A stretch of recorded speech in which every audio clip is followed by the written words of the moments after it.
Hello folks, Alex here. This is Alex Unabridged, and today I'd like to have a little chat about storytelling and video games.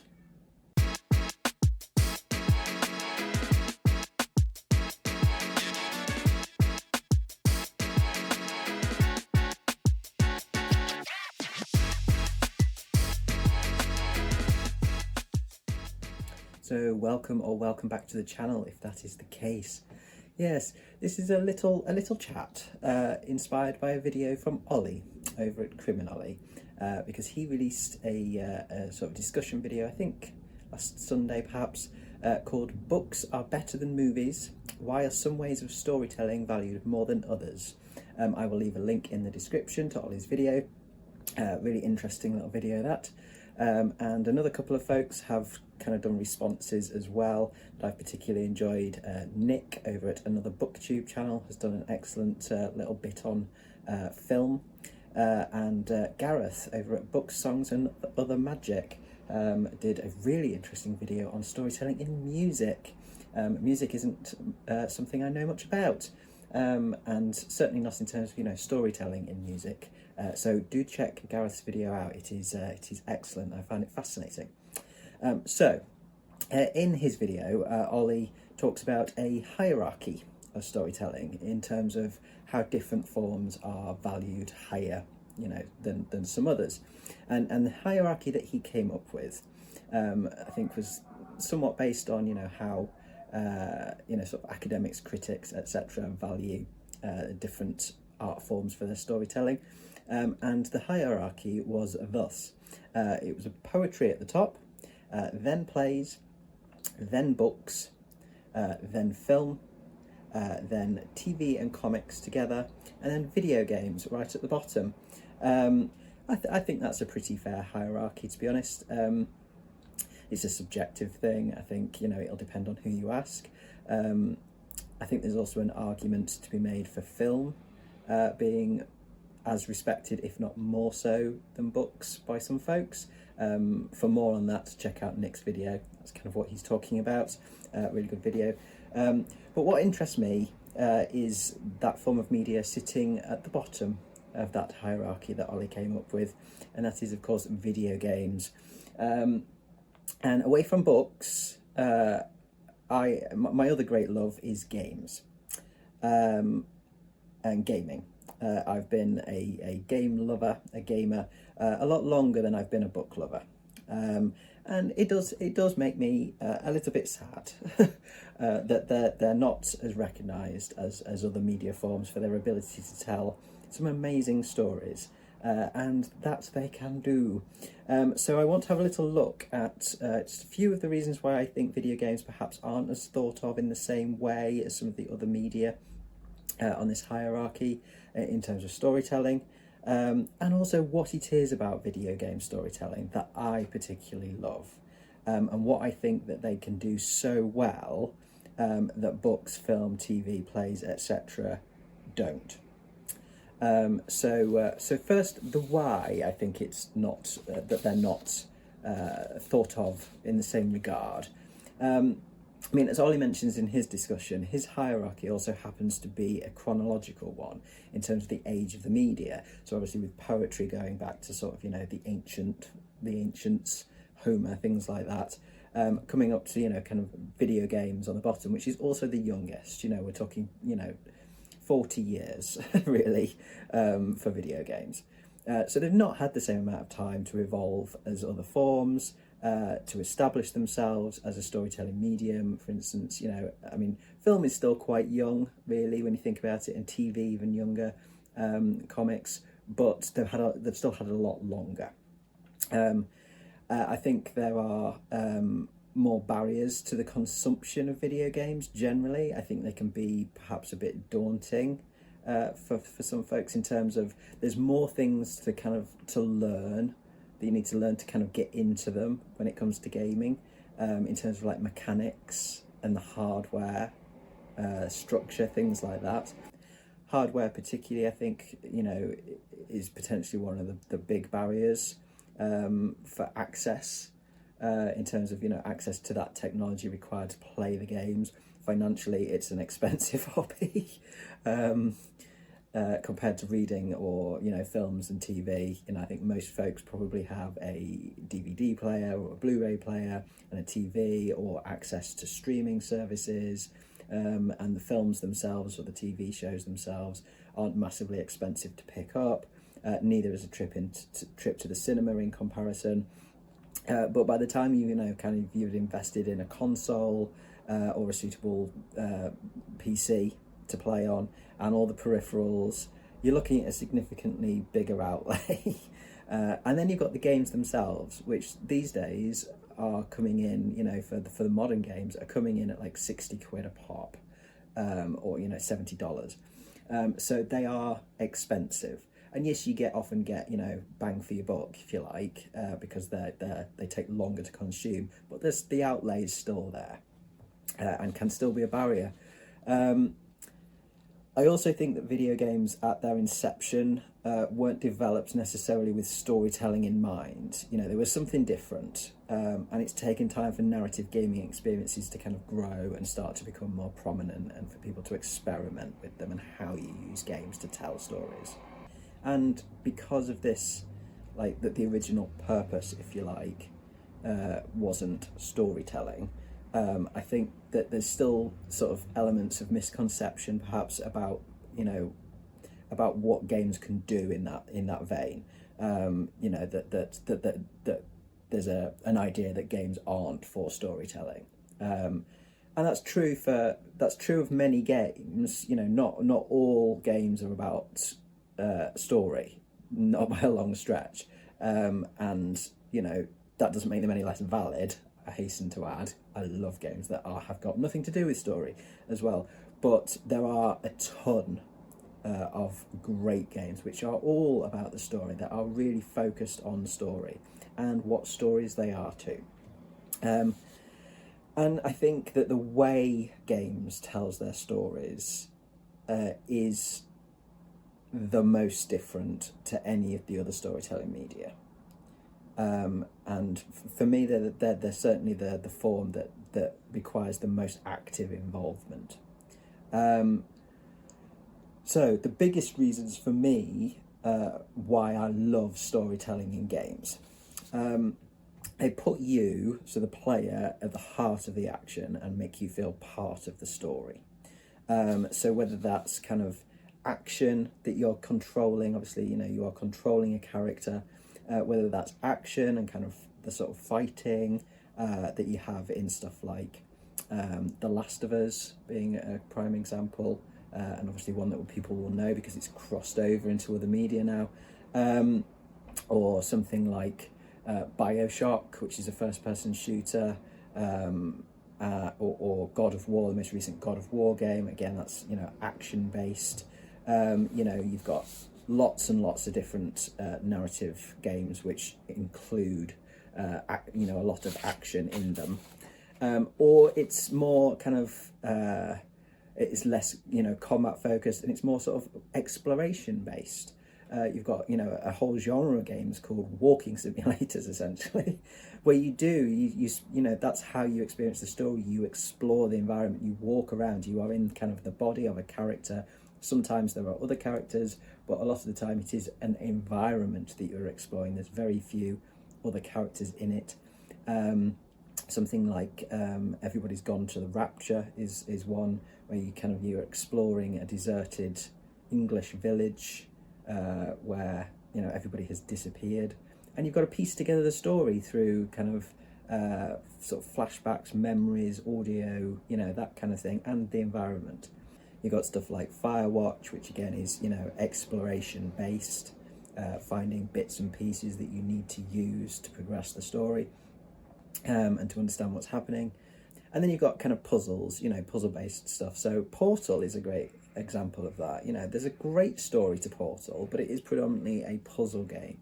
And another really good one from recent times is Return of the Obra Dinn, which is a mystery game, mystery and puzzle, and, you know, it's story-led game. All of the different gameplay styles, whether it's, as I say, exploration, puzzle, action, what have you, have the same thing in common, and it's that it requires your input, your physical input through a controller, your active participation and learning of the game mechanics and how to play it to progress through it. I think you have to really work for the story. Another thing I love is the way that games use their environments to tell stories, or parts of their stories. Bioshock, I mentioned a moment ago, this is a first-person shooter, as I say, and it's set in an underwater city called Rapture, which was built by a business magnate called Andrew Ryan, and it's kind of the game incorporates a lot of kind of ideas from utopian and dystopian thinkers, so like Ayn Rand, George Orwell, Aldous Huxley, and you know, it kind of the way that it weaves those kind of political philosophies and political thought into its game is incredible. You know, it has its monologues and its conversations are impressive on their own, but the structures within Rapture make the world even more immersive, because the structures and the environments elaborate on the city's politics and the belief systems, the economy, the history, all that kind of stuff.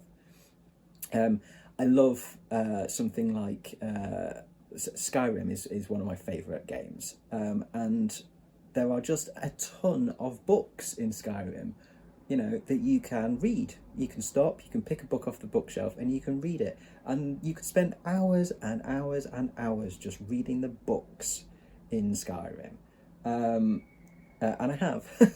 And they tell you more about the lore, they tell you more stories, myths, legends about the people of the world. So you're getting stories within stories within stories. And similarly, I like Fallout, and how Fallout uses its environment and environmental storytelling methods. So that instead of the books in Fallout, you have the terminals. So you hack into terminals, computer terminals, and again you'll get information about lore, character, what happened in the world prior to the nuclear apocalypse in which it's set. You know, the experiments of the vaults that went on, you know, you get it gives you storytelling in kind of the stories that you're actually playing, but also all of this extraneous stuff that feeds into this understanding and feeling of being immersed in the world.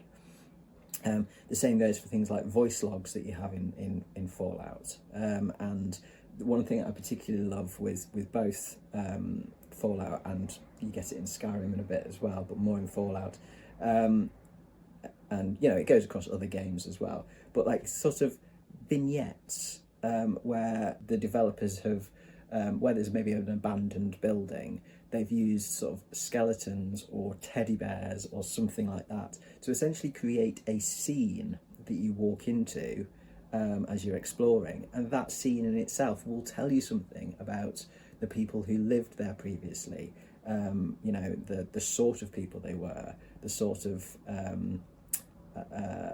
environment that you're in, the kind of, it might be a mystery, it might be something just funny, it's, you know, there's a lot of comedy that comes through that. It all adds to flavour, and it all gives you the kind of these little, as I say, stories within stories within stories. The biggest thing for me, though, by far and away with games and storytelling, and this is the thing that I think you know, this is where games really go beyond the other forms of storytelling media, and that is with choice and consequence and agency as the player. So there are plenty of linear gaming experiences like Bioshock, The Last of Us, God of War, you know, plenty of other smaller indie ones. There's tons of them. They are brilliant stories, but they are very much more on rails, is what I'd say. You know, you are, that their story beats are kind of linked by sort of sections of interactive action or exploration, puzzle solving, etc. But the story is predominantly progressed through cutscenes. So you kind of, you know, get through one sort of stage, if you like, one level, and then you'll get a cutscene, and you'll get some more story exploration. You know, and those are kind of, you know, they're mini films essentially. You're not interacting with them in the same way. You are watching something, you're watching the story being told to you. So the sequence of the story is more fixed. You are making your way through it in a kind of a linear fashion. And yeah, in that respect, they still kind of tell the player the story, albeit, you know, with you in it, if you like, as the character, as one of the characters. The games that I personally gravitate towards, though, are the ones that I've spent hundreds, if not thousands, of hours playing, are those games which give me the most choice, not just in how I experience the story, but how I shape the story. So we're talking the big RPGs, the big role-playing games like Fallout, and I will use Fallout New Vegas as an example because I think it's my favourite for this, to kind of illustrate all of the things that I'm talking about with it. So firstly, there's environmental stuff that I've mentioned, like the computer terminals, the voice logs, vignettes, all that kind of stuff. But it's my choice how much or little I engage with this. I could just go in and just do the main story, or I could go off and try and find every little bit of information that I want. And that's usually what I do. Characters, I choose not only who I interact with, but also how I treat them, based on how they might treat me, or what kind of character I'm trying to play as. So do I befriend them? Do I kill them? Do I double cross them? I've got to figure out if I trust them. I might want to take that character, a particular character, along with me on my adventure.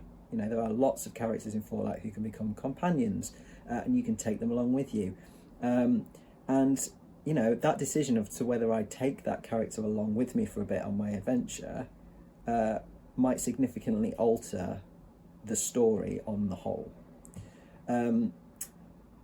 Fallout, Skyrim, the big RPGs, etc., most of them, they are many stories all interlinked. There's not just one linear story. There is, you know, many side stories, all of which link into that main story. Again, you don't have to play them all. It's up to you what you play, when you play it as well. I can choose to play all, some, or none, and you know, I can choose to take them in different order. I can dip out of the main story for, you know, hours and hours and go off and do a load of side stories and then come back to the main story. There's very little restriction on how I experience the stories in this world, but my choices will impact on my experience overall. And that's the most significant element for me. It's not just choice, but consequence. So from the moment you start the game, you start to make decisions that will impact your experience of the story, and what sort of ending you might get. The sort of character that you decide to play as will determine how other characters in the world treat you. As you progress through and you continue to build that character, narrative pathways will branch. Investing in improving certain skills might open up sort of new things to talk about with characters, or abilities to solve situations in particular, you know, in different ways. They might close off some stories to you, or they might reveal others that you might not see otherwise.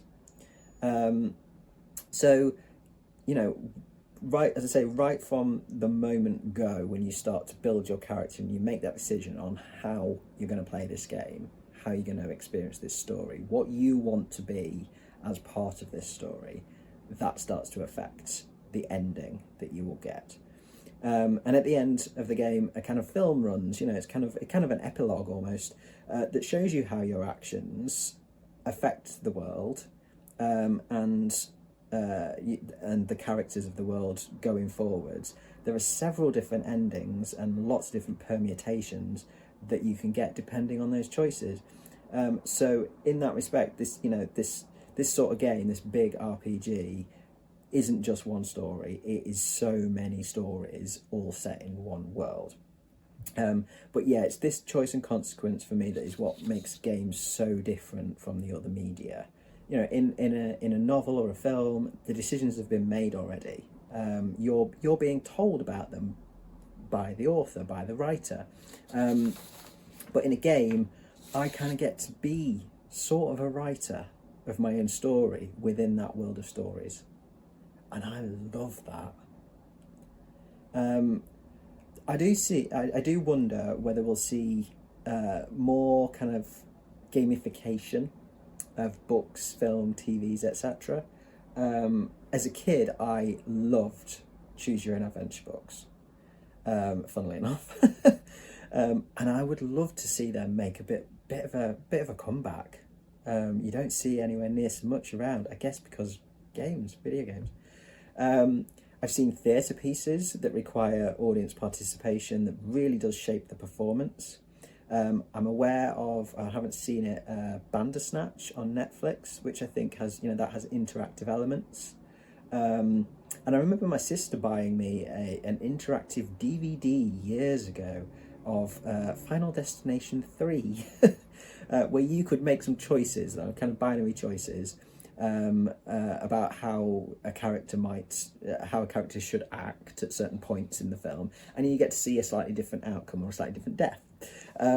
So there's stuff out there, definitely, but for me, I just don't think any of the other kind of formats, in terms of even the choose your own adventure books, can ever give me the same joy as a video game when it comes to the level of interactive storytelling methods and to that level of choice and consequence.